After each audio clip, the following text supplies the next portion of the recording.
Hello everyone. अब हम third topic पे चलते हैं, पीरियोडिक प्रॉपर्टीज़ के चैप्टर के, जो कि है periodic properties, periodicity in properties in a periodic table.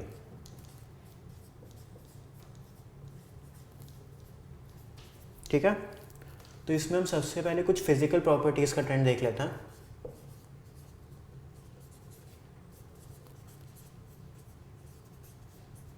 जो फर्स्ट फिजिकल प्रॉपर्टी हम देखेंगे वो है एटॉमिक रेडियस।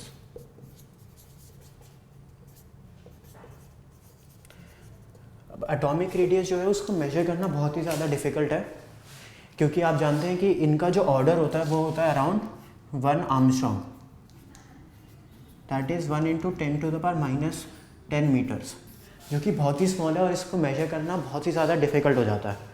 ठीक है, तो हमने कुछ मेथड्स हैं हमारे पास जिनसे हम मेजर कर सकते हैं। जैसे नॉन मेटल्स के लिए हम क्या करेंगे, हम एक नॉन मेटल लेंगे और उसका जो डायटोमिक मॉलिक्यूल होगा, जैसे एग्जांपल ले लेते हैं Cl2 का, इसमें जो बॉन्ड डिस्टेंस है उसका हाफ कह के हम कहेंगे कि वो रेडियस है। जैसे Cl2 में जो बॉन्ड डिस्टेंस है वो क्या होता है 98 × 2, मतलब 196 पिकोमीटर। ठीक है, तो इसमें हम बेसिकली क्या करते हैं, इसका हाफ जो है 196 का, दैट इज़ 98, वो हम कह देते हैं इस Cl का रेडियस है, और इस Cl का रेडियस 98 पिकोमीटर है। तो बेसिकली Cl का कोवेलेंट रेडियस, जो इस मेथड से रेडियस निकाला जाता है उसको कहते हैं कोवेलेंट रेडियस, वो आ जाता है 98 पिकोमीटर। ठीक है, अब मेटल्स के लिए रेडियस निकालने का मेथड होता है, जो मेटालिक लैटिस बनाता है उसमें हम जो इंटरमॉलिक्यूलर डिस्टेंस है हम वो देखते हैं और उसका हाफ कह के रेडियस बोल देते हैं। जैसे कॉपर में के लैटिस में जो इंटरमॉलिक्यूलर डिस्टेंस है वो होता है 256 पिकोमीटर। ठीक है, तो हम रेडियस जो है वो कह देते हैं 256/2 पिकोमीटर, दैट इज़ 128 पिकोमीटर। ठीक है, इस चैप्टर में सिंप्लिसिटी के लिए हम दोनों ही रेडियस को एटॉमिक रेडियाई का नाम लेके डिस्कस करेंगे। ठीक है, अब हम पीरियोडिसिटी देखते हैं अगर इस प्रॉपर्टी की, तो उसमें सबसे पहली बात तो हम नोबल गैसेस की रेडियस नहीं देखने वाले। इसका रीज़न ये है कि नोबल गैसेस जो है वो मोनो एटॉमिक गैसेस होती हैं और उनका रेडियस होता है वैन डेर वाल रेडियस। ठीक है, जो कि बहुत ही ज़्यादा हाई होता है। मतलब अगर एक पीरियड में हम आगे बढ़ेंगे तो उस पीरियड में सबसे ज़्यादा जो रेडियस होगा वो होगा उस पीरियड के नोबल गैस का। ठीक है, हम अब पीरियोडिसिटी पे चलते हैं।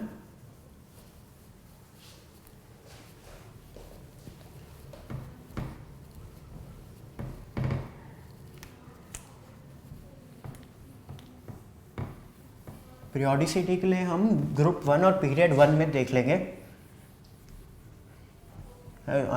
ग्रुप 1 और पीरियड 2 में हम देख लेते हैं कि क्या पीरियोडिसिटी है। वही सारे पीरियड्स और ग्रुप में पीरियोडिसिटी रहने वाली है।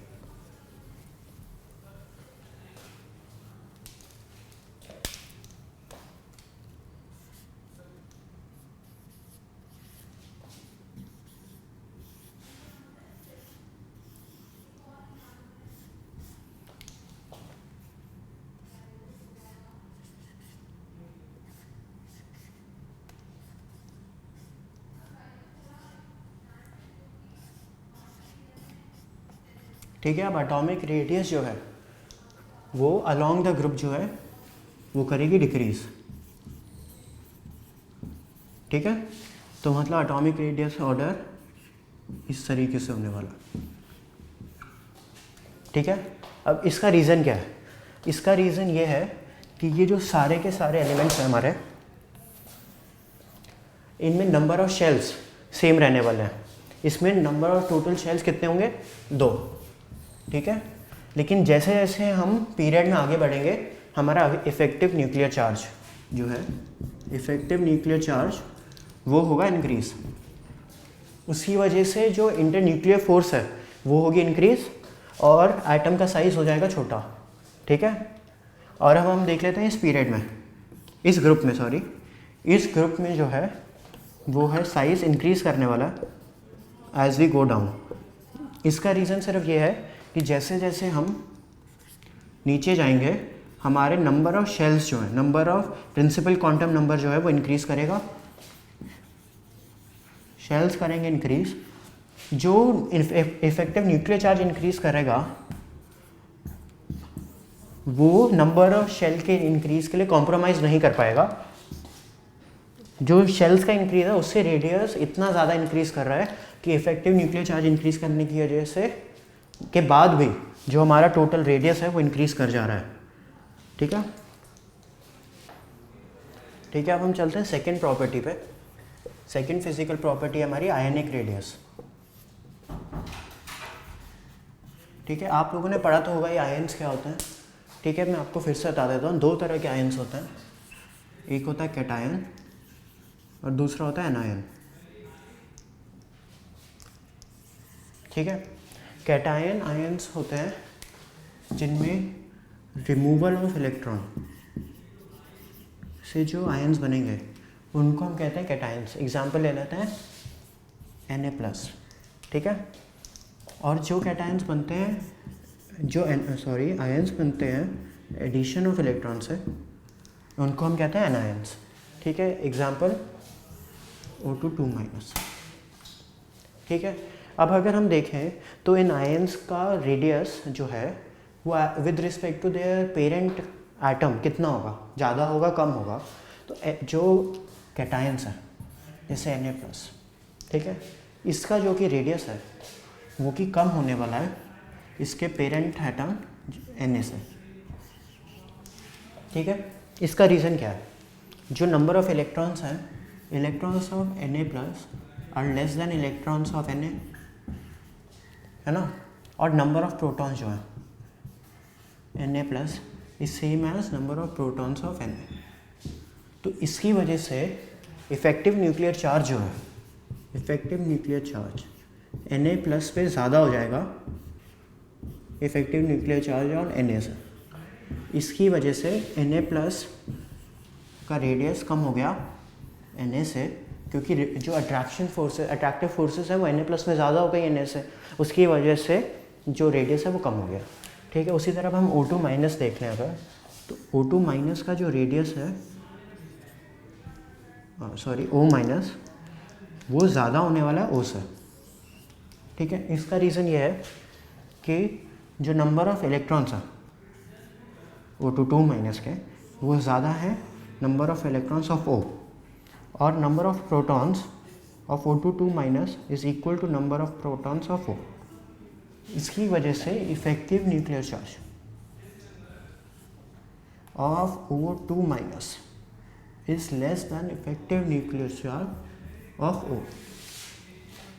ठीक है, इससे क्लियर हो गया कि O में जो अट्रैक्टिव फोर्सेस होंगी, जो शेल्स के इलेक्ट्रॉन्स को अंदर खींच रही होंगी, वो होने वाली है ज़्यादा एज़ कम्पेयर टू O2-, और उसकी वजह से O2- का एटॉमिक रेडियस, आयनिक रेडियस ज़्यादा होगा O से।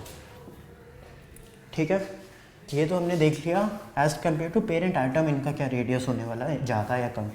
अब अगर हम पीरियोडिक टेबल में देखते हैं तो पीरियोडिक टेबल में कुछ आयन्स इस तरह फॉर्म होंगे जो लगातार एटम्स हैं उनके आइसो इलेक्ट्रॉनिक आयन्स फॉर्म हो सकते हैं। आइसो इलेक्ट्रॉनिक का मतलब है जिनमें नंबर ऑफ़ इलेक्ट्रॉन्स जो हैं वो सेम हो। ठीक है, तो अब अगर हम ट्रेंड देखें रेडियस का इन आइसो इलेक्ट्रॉनिक आयन्स, तो वो क्या होगा। ठीक है, तो हम एग्जांपल ले लेते हैं कुछ आइसो इलेक्ट्रॉनिक आयन्स के, O2-, F-, Na+ और Mg2+। ठीक है, इन चारों ही आयन्स में नंबर ऑफ़ इलेक्ट्रॉन्स 10 है। ठीक है, लेकिन जो नंबर ऑफ़ प्रोटॉन्स है, इसमें 8 प्रोटॉन्स हैं, इसमें 9 प्रोटॉन्स हैं, इसमें 11 प्रोटॉन्स हैं और इसमें 12 प्रोटॉन्स हैं। ठीक है, अब अगर हम रेडियस का ऑर्डर देखना चाहें तो ये नॉलेज है आपके पास, इन सभी के नंबर ऑफ़ इलेक्ट्रॉन्स हैं 10, और मैंने आपको प्रोटॉन्स भी बता दिया। तो इनमें इफेक्टिव न्यूक्लियर चार्ज का ऑर्डर आप बता सकते हैं।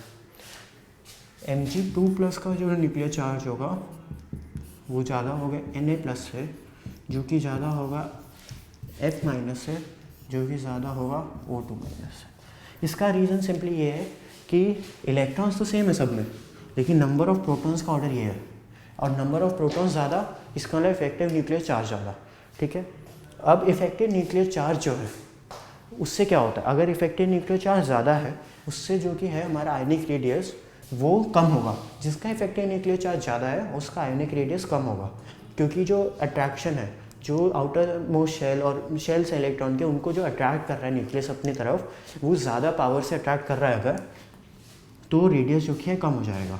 तो बेसिकली रेडियस का ऑर्डर हो गया Mg2 प्लस का सबसे कम, फिर Na प्लस का, फिर F माइनस का, और सबसे ज़्यादा है O2 माइनस का।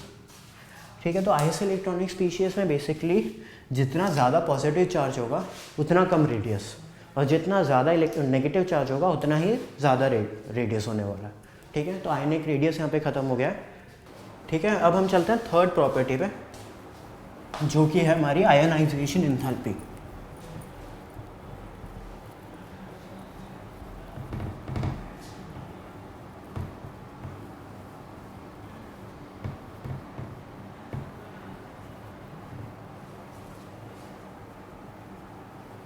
ठीक है, थर्ड प्रॉपर्टी हमारी आयनाइजेशन एंथैल्पी। तो बेसिकली क्या होता है ये आयोनाइजेशन एंथैल्पी, क्या होती है? किसी एटम X की आयोनाइजेशन एंथैल्पी वो होगी कि जब एक X एटम हमने लिया आइसोलेटेड मतलब उसके आसपास कोई भी और एटम नहीं है जो उसमें फोर्सेस लगा रहा हो, उसमें से एक इलेक्ट्रॉन रिमूव करने के लिए हमें कितनी एनर्जी देनी पड़ेगी। बेसिकली ये जो रिएक्शन है इसकी जो एनर्जी होगी उसको हम कहते हैं आयनाइजेशन एंथैल्पी। ठीक है, तो ये जनरली अगर हम बोलते हैं आयनाइजेशन एंथैल्पी कोई एक एटम X की, वो होती है फर्स्ट आयनाइजेशन एंथैल्पी, मतलब पहला इलेक्ट्रॉन निकालने की। ठीक है, अब एक सेकंड, थर्ड, मतलब सो ऑन आयनाइजेशन एंथैल्पी भी हम डिफाइन कर सकते हैं। मतलब for example second ionisation enthalpy क्या होगी? सेकंड आयनाइजेशन एंथैल्पी होगी जो सेकंड एटम से सेकंड इलेक्ट्रॉन जो निकलेगा, एक तरह से X प्लस से जो इलेक्ट्रॉन निकलेगा, इस रिएक्शन की एंथैल्पी जो होगी उसको हम कहेंगे सेकंड आयनाइजेशन एंथैल्पी। ठीक है, अब ये एक जनरल ट्रेंड है कि जो सेकंड आयनाइजेशन एंथैल्पी होगी वो हमेशा ज़्यादा होगी फर्स्ट आयनाइजेशन एंथैल्पी से। इसका रीज़न सिंपली ये है कि एक न्यूट्रल एटम से इलेक्ट्रॉन निकालना ऑब्वियसली इजी होगा as compared to a positive charge ion. ठीक है, तो आपने समझ लिया कि आयनाइजेशन एंथैल्पी क्या है। तो अगर हम अब ट्रेंड पे देखें, इनकी ट्रेंड पे जाते हैं पीरियोडिक टेबल में, तो आपको ये जानना ज़रूरी है सबसे पहले तो कि आयनाइजेशन एंथैल्पी किस चीज़ पे डिपेंड करती है। आयनाइजेशन एंथैल्पी दो चीज़ों पे डिपेंड करेगी। ठीक है, पहला है attraction of electron by nucleus, और दूसरा है repulsion among electrons.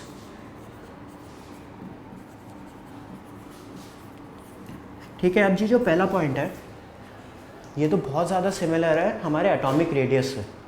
Atomic radius भी सेम ऑर्डर फॉलो करता है, वो भी डिपेंड करता है attraction of electron by nucleus पे। ठीक है, तो ये एक जनरल ट्रेंड है आयोनाइजेशन एंथैल्पी का कि जो एक पीरियड है उसमें आयनाइजेशन एंथैल्पी जो कि है वो इंक्रीज़ करेगी जैसे जैसे हम आगे जाएंगे। ठीक है, जितनी ज़्यादा अट्रैक्शन है उतनी ज़्यादा आयनाइजेशन एंथैल्पी। आयनाइजेशन एंथैल्पी हमेशा ही पॉजिटिव होगी, हमें हमेशा ही एनर्जी देनी पड़ेगी। ठीक है, कोई भी इलेक्ट्रॉन अगर हमें निकालना है हमेशा एनर्जी देनी पड़ेगी। जितनी ज़्यादा अट्रैक्शन होगी उतनी ज़्यादा हमें एनर्जी देनी पड़ेगी इलेक्ट्रॉन को छुड़ाने के लिए। और ग्रुप में अगर हम नीचे जाते हैं तो वो करेगी डिक्रीज़। ठीक है, हम सबसे पहले तो ग्रुप का ऑर्डर देख लेते हैं। इसका रीज़न क्या है? बेसिकली इसका रीज़न ये है कि जैसे जैसे हम ग्रुप में नीचे जाते हैं एक नया शेल ऐड होता रहता है, और जो हमारा इलेक्ट्रॉन यहाँ पे रिलीज़ होने वाला है वो इलेक्ट्रॉन हमारा most loosely bound electron release होता है हमेशा, ठीक है। तो जैसे जैसे हम ग्रुप में नीचे जा रहे हैं हमारा मोस्ट लूजली बाउंड जो इलेक्ट्रॉन है वो बाहर वाले शेल में शिफ्ट होता जा रहा है। तो हमेशा ही जब हम ग्रुप में नीचे जाएंगे तो हमारी आयनाइजेशन एंथैल्पी है इंक्रीज करेगी, ठीक है।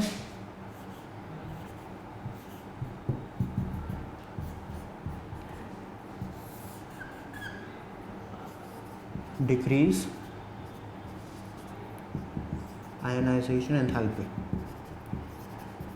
ठीक है। अब जनरल ट्रेंड जो है attraction of electron by nucleus, इसकी वजह से हमने अभी देखा कि पीरियड में आयनाइजेशन एंथैल्पी इंक्रीज करनी चाहिए, ठीक है।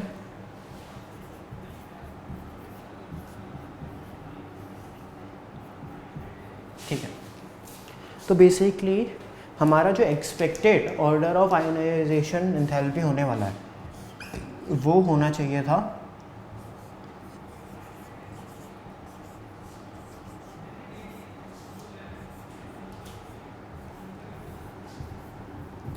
ठीक है, ये जो है वो है एक्सपेक्टेड,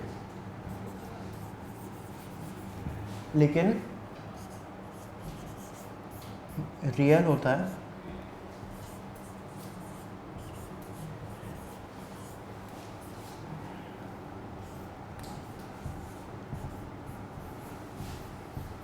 ये, ठीक है। तो इसमें बेसिकली दो एनोमलीज हैं, ये और ये।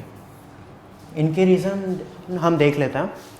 तो इनके रीज़न जाते हैं इनकी इलेक्ट्रॉनिक कॉन्फ़िगरेशन पे, जो कि सबसे पहले हम देख लेते हैं बेरिलियम बोरॉन, ठीक है।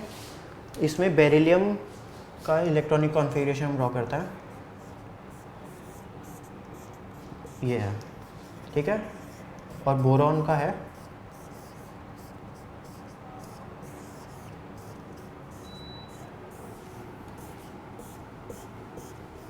ठीक है। अब इसमें बोरॉन का जो इलेक्ट्रॉन है वो निकलेगा 2p इलेक्ट्रॉन निकलेगा, और अगर हम बेरिलियम में इलेक्ट्रॉन निकालते हैं तो 2s इलेक्ट्रॉन निकलेगा। तो p इलेक्ट्रॉन जो है वो लूजली बाउंड होता है देन s इलेक्ट्रॉन, ठीक है। तो बेसिकली इस इलेक्ट्रॉन को निकालना इजी है इस इलेक्ट्रॉन को निकालने से, इसीलिए ये ऑर्डर यहाँ पे ये चेंज आया है, ठीक है। और अगर हम ऑक्सीजन और नाइट्रोजन को देखते हैं तो इनका रीज़न भी इनके इलेक्ट्रॉनिक कॉन्फ़िगरेशन में है। पहले हम बना लेते हैं ऑक्सीजन की,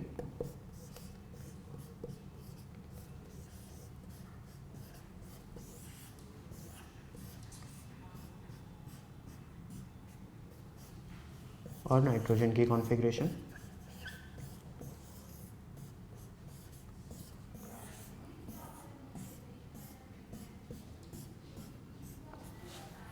ठीक है। अब इसमें जो इलेक्ट्रॉन निकलने वाला है नाइट्रोजन में वो एटम वो इलेक्ट्रॉन ये वाला निकलने वाला है, जबकि ऑक्सीजन में एटम और ये इलेक्ट्रॉन ये वाला निकलेगा। अब इसमें रीज़न ये है कि ये जो p इलेक्ट्रॉन है ये हाफ फिल्ड p इलेक्ट्रॉन है, और ये हमें पता है कि जो हाफ फिल्ड ऑर्बिटल्स होते हैं, हाफ फिल्ड p ऑर्बिटल अगर है तो वो बहुत ज़्यादा स्टेबल है as compared to this p, ठीक है। तो इस ऑक्सीजन का अगर ये इलेक्ट्रॉन निकलता है तो एक तरह से स्टेबिलिटी हल्की सी हम कह सकते हैं इंक्रीज़ हो रही है, क्योंकि इसमें हाफ फिल्ड ऑर्बिटल हम अचीव करने वाले हैं। लेकिन इसमें हम हाफ फिल्ड p से अगर हम निकालते हैं इलेक्ट्रॉन तो एक जो एक्स्ट्रा स्टेबिलिटी हमने अचीव करी हुई थी वो हमारी लूज़ हो जाएगी। इस वजह से n से इलेक्ट्रॉन निकालना मुश्किल हो जाता है एज़ कम्पेयर टू O, और इसीलिए यहाँ पे ट्रेंड में ये प्रॉब्लम आती है, ठीक है। अब चलते हैं हम फोर्थ प्रॉपर्टी पे, जो कि है हमारी इलेक्ट्रॉन गेन एंथैल्पी।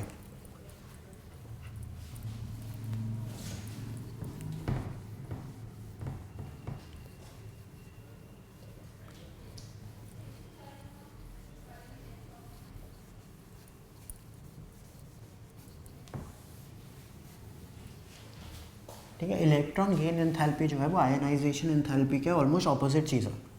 मतलब जो आयनाइजेशन होती है, ठीक है, electron gain enthalpy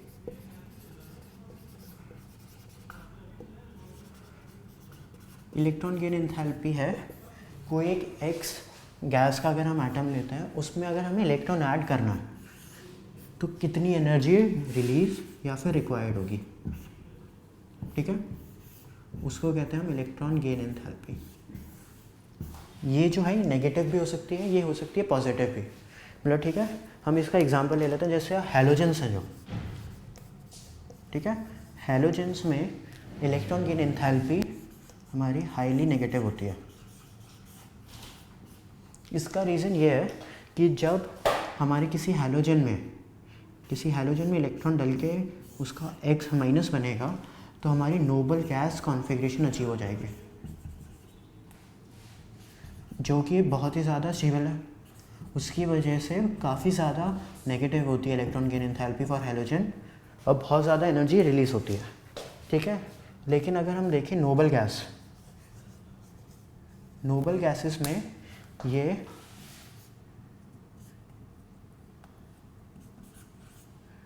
highly positive होती हैं, क्योंकि नोबल गैसेस कोई भी रिएक्शन में जनरली पार्ट नहीं लेती हैं, उनमें कुछ भी इलेक्ट्रॉन डालना या निकालना बहुत ही ज़्यादा डिफ़िकल्ट है, क्योंकि ऑब्वियसली उनकी पहले ही हमारी 8 इलेक्ट्रॉनिक वैलेंस शेल में 8 इलेक्ट्रॉन्स पहले ही प्रेजेंट हैं, तो वो क्यों ही चाहेंगे कि उनमें से कोई एक इलेक्ट्रॉन ऐड या रिमूव हो सके, ठीक है। अब पीरियोडिक प्रॉपर्टीज़ में ये भी एक जनरल ट्रेंड फॉलो करती हैं।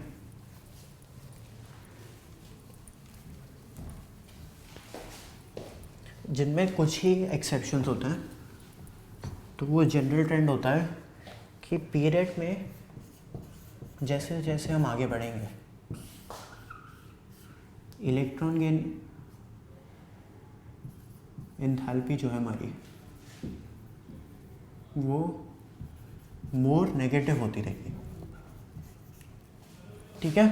ये केस है अप टू नोबल गैसेस तक, ठीक है। और ग्रुप में हम जैसे नीचे जाएंगे तो लेस नेगेटिव या फिर मोर पॉजिटिव होती रहेंगे, ठीक है। अब इनका हम रीज़न देख लेते हैं।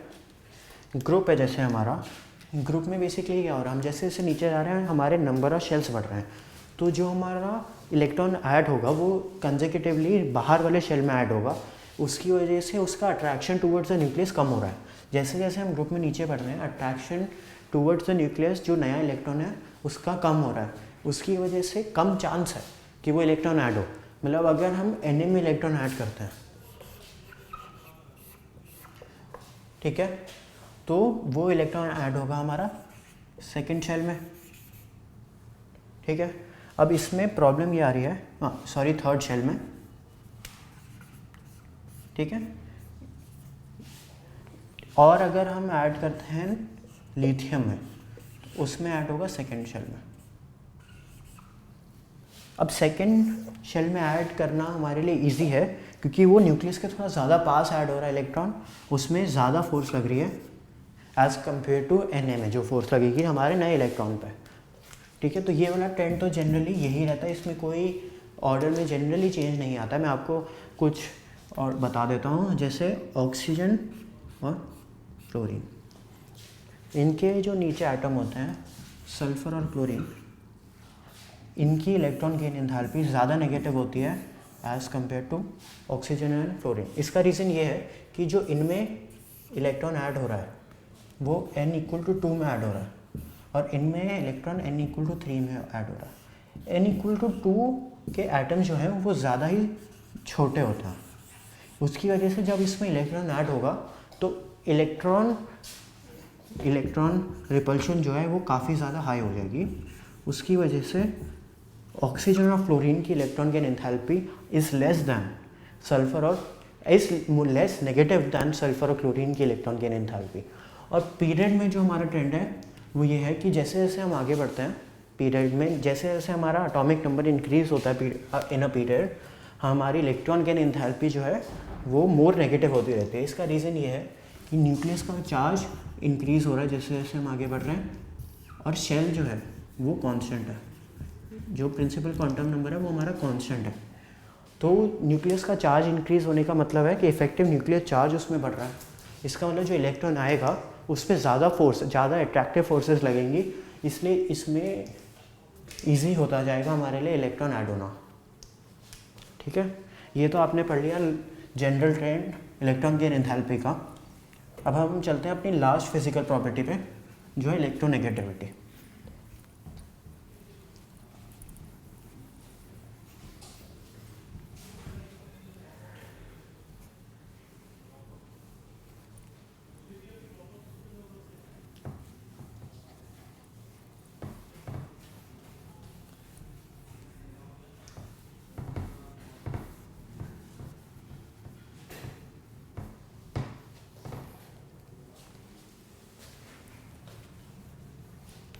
ठीक है, अब इलेक्ट्रोनेगेटिविटी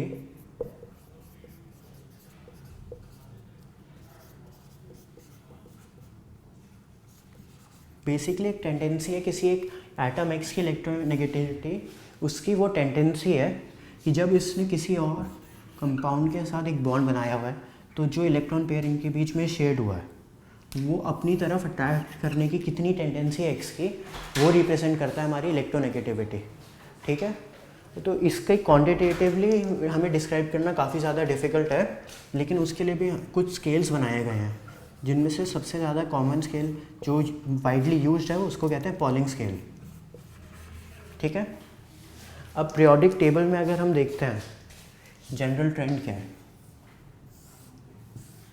पीरियोडिक टेबल में जनरल ट्रेंड ये रहता है कि जैसे जैसे हम पीरियड में आगे बढ़ते हैं इलेक्ट्रोनेगेटिविटी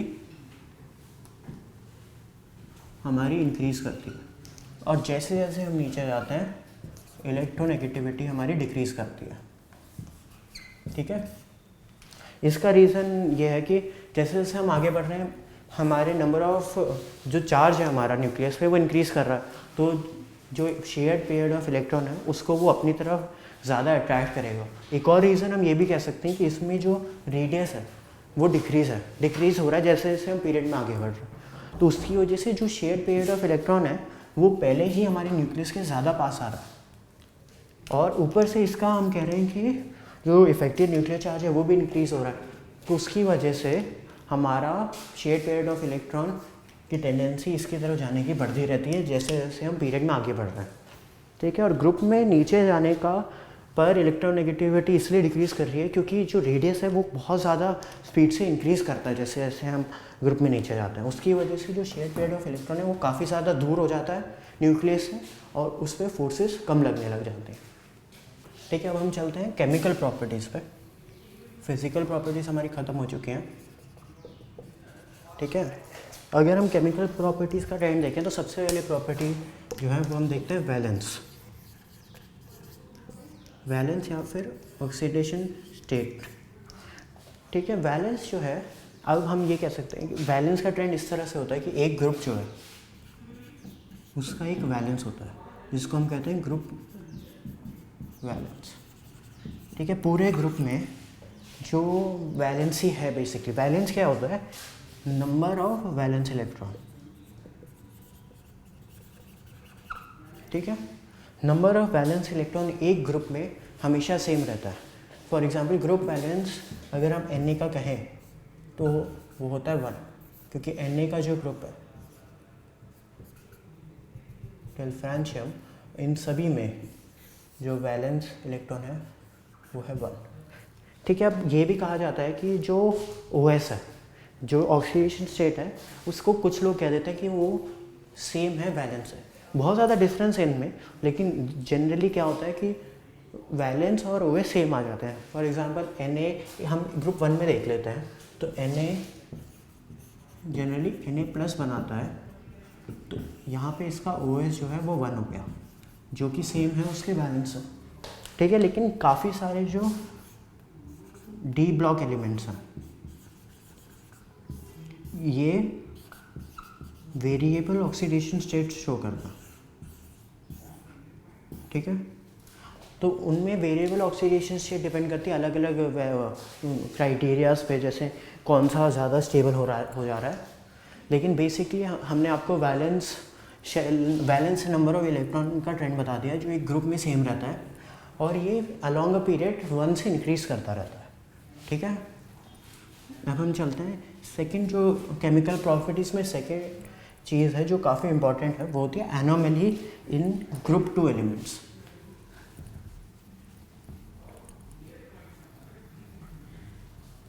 ठीक है,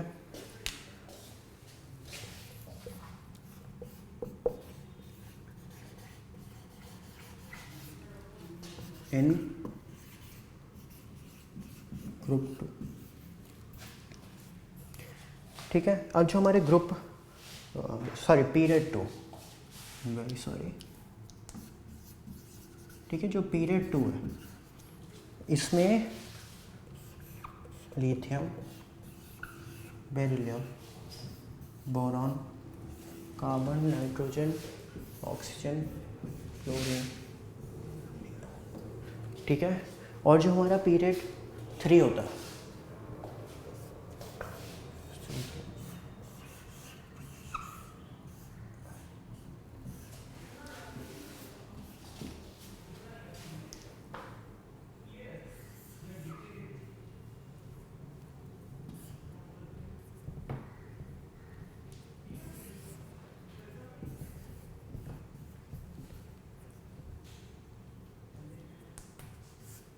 ठीक है। अब जनरल ट्रेंड पीरियोडिक टेबल्स का तो ये कहेगा कि ये दोनों ये मतलब सिमिलर होने चाहिए, क्योंकि केमिकल प्रॉपर्टीज़ एक जो ग्रुप है उसमें बहुत ज़्यादा सिमिलर होती है। लेकिन सिर्फ पीरियड 2 एलिमेंट्स में क्या प्रॉब्लम आती है कि lithium is very similar to magnesium, beryllium is similar to aluminium, boron as silicon, carbon as potassium, nitrogen as sulphur, oxygen as chlorine. ठीक है, इसको हम कहते हैं डायगोनल रिलेशनशिप, क्योंकि इसमें हम देख रहे हैं डायगोनल एलिमेंट्स एक जैसे हैं। इसका नाम होता है डायगोनल रिलेशनशिप।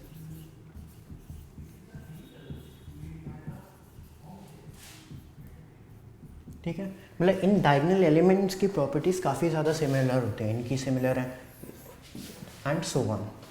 ठीक है, अब इस रिलेशनशिप का रीज़न क्या है? इसके कुछ रीज़न है। जो पीरियड 2 एलिमेंट्स हैं इनका small size, large charge to size ratio, high electronegativity,